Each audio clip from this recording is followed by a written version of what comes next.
किस प्रकार के प्रशिक्षण की जरूरत है काउंसलिंग एंड काउंसलिंग स्पेशलिज्म में आने के लिए। Needed to claim competence as a counsellor, आपको अपने आप को कॉम्पिटेंट काउंसलर कहने के लिए कितनी और कैसी ट्रेनिंग यानी प्रशिक्षण की आवश्यकता है। तो देखते हैं। सबसे पहले इसमें देखना होगा हमें कि दो प्रिंसिपल लागू होते हैं। क्या लागू होते हैं? दो प्रिंसिपल लागू होते हैं। पहला प्रिंसिपल है प्रिंसिपल ऑफ बेनिफिसेंस और दूसरा है principle of nonmaleficence. Principle of beneficence and principle of nonmaleficence, ये दोनों प्रिंसिपल्स हैं क्या? What are these two principles? तो सबसे पहले तो समझते हैं प्रिंसिपल का मतलब होता है सिद्धांत। किसी एक कार्य को करने के लिए कुछ प्रिंसिपल जरूरी होते हैं, सिद्धांत जरूरी होते हैं। तो ये बेनिफिसेंस यानी कि फायदा या लाभ, फायदा या लाभ का सिद्धांत। दूसरा है सिद्धांत नॉन मैलेफिसेंस यानी हानि ना पहुंचाना। मैलेफिसेंस मतलब हानि और नॉन मैलेफिसेंस यानी हानि ना पहुंचाने का सिद्धांत। इसका अर्थ क्या है कि आपने जो कार्य किया, आप एज ए काउंसलर जो कार्य करते हैं वो दो प्रकार से हो सकते हैं।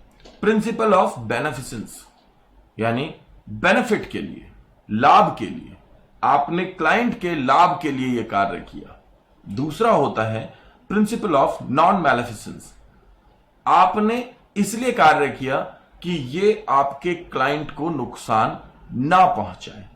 इसका मतलब यह है कि जब आपके पास में किसी कार्य को करने के लिए, अपने क्लाइंट को हेल्प करने के लिए पूरा ज्ञान होता है, पूरा एक्सपीरियंस होता है, तब आप प्रिंसिपल ऑफ बेनिफिसेंस के साथ जाते हैं कि आप बेनिफिट पहुंचाने के लिए कर रहे हैं।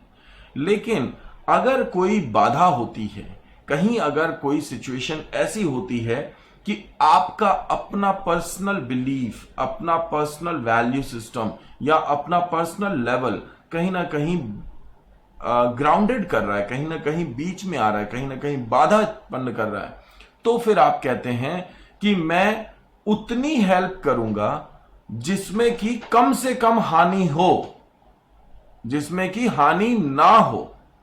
जब हानि नहीं हो रही है तो जरूरी नहीं है कि लाभ हो रहा है क्लाइंट को। ये एथिकल डायलेमा है, ये एथिकल डायलेमा है। अब इसमें दोनों में एथिकल डायलेमा क्या है अभी बात करते हैं। पहले इसको समझते हैं। A referral to a counsellor with more specialised experience में accord with the principle of beneficence. आपके पास एक्सपीरियंस है तो आप प्रिंसिपल ऑफ बेनिफिसेंस के साथ जाते हैं, but may negatively affect the Fidelity of the established relationship and the therapeutic benefit which have awkward from the relationship. अब देखिए होता यह है कि आप एक काउंसलर हैं, आपने ये डिसाइड किया कि आप ये करेंगे क्लाइंट के लिए, पर आपने वहां पे ये देखा कि ये मैं इसकी हेल्प नहीं कर पा रहा हूं। कॉम्पिटेंसी पे चैलेंज आ गया ना, ट्रेनिंग और उस पे। तो आपने देखा कि मैं इसकी हेल्प नहीं कर पाऊंगा क्योंकि मैं शायद इस चीज के लिए पूर्ण रूप से एफिशिएंट नहीं हूं। तो जब मैं इसके लिए एफिशिएंट नहीं हूं तब क्या क्वेश्चन आएगा? इसीलिए बात आ रही है amount of training and kind of training. तो आप ट्रेंड तो हैं, बट कितना ट्रेंड हैं और कैसे ट्रेंड हैं?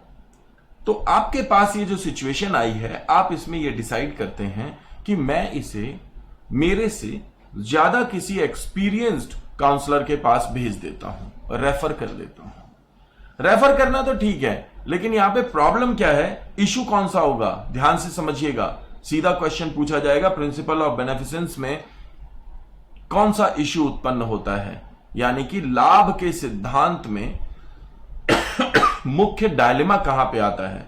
वो है फिडेलिटी और ऑटोनॉमी। ध्यान रखिएगा, फिडेलिटी और ऑटोनॉमी दो चीजें याद रखिएगा। अब ये फिडेलिटी और ऑटोनॉमी क्या है? फिडेलिटी मतलब मैंने पहले भी बताया, आपका फेथ, विश्वास। एक क्लाइंट आपके पास में आ रहा है, आपसे उसका एक रिलेशन बन गया, तो ये जो क्लाइंट काउंसलर रिलेशन है ये पक्का हो रहा है। इसके कारण क्लाइंट को लगता है कि आप एज ए काउंसलर उसकी हेल्प कर पाओगे, बट एज ए काउंसलर आपको लगता है दैट आप इतने एक्सपीरियंस नहीं हो कि उसकी हेल्प कर सकते हो। फिर से समझ लीजिए, क्लाइंट को लगता है, आप पे पूरा विश्वास है कि आप उसकी हेल्प कर सकते हो, आपको लगता है कि ये केस ऐसा है कि मैं इसकी हेल्प नहीं कर पाऊंगा, इसलिए आप सोचते हैं कि किसी दूसरे काउंसलर के पास जाना चाहिए। क्लाइंट का फेथ आप में है, क्लाइंट स्वायत्ता से विचार करता है कि वो आपके साथ जाना चाहता है।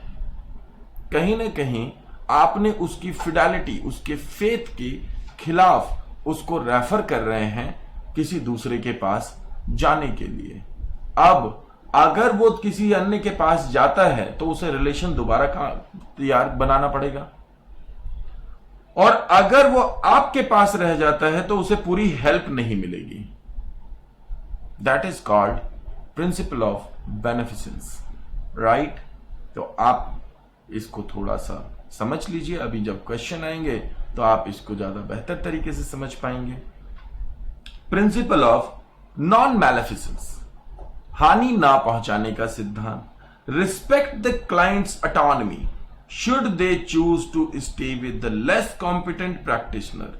In this instance, the principle of non-maleficence, यानी do no harm or do the least harm, may provide the valuable guidelines. अब क्या होता है, मैंने क्या बताया, फिडेलिटी और ऑटोनॉमी। अगर आपने, या तो आप फिडेलिटी जाएगी या ऑटोनॉमी जाएगी। अब आपने क्लाइंट की ऑटोनॉमी को एक्सेप्ट कर लिया। वो क्लाइंट की ऑटोनॉमी क्या एक्सेप्ट कर ली कि भाई उसकी फिडेलिटी को बचाने के लिए उसको आप में विश्वास है, तो उसने कहा अपनी मर्जी से, ऑटोनॉमी मतलब अपनी मर्जी से, कि मैं आपके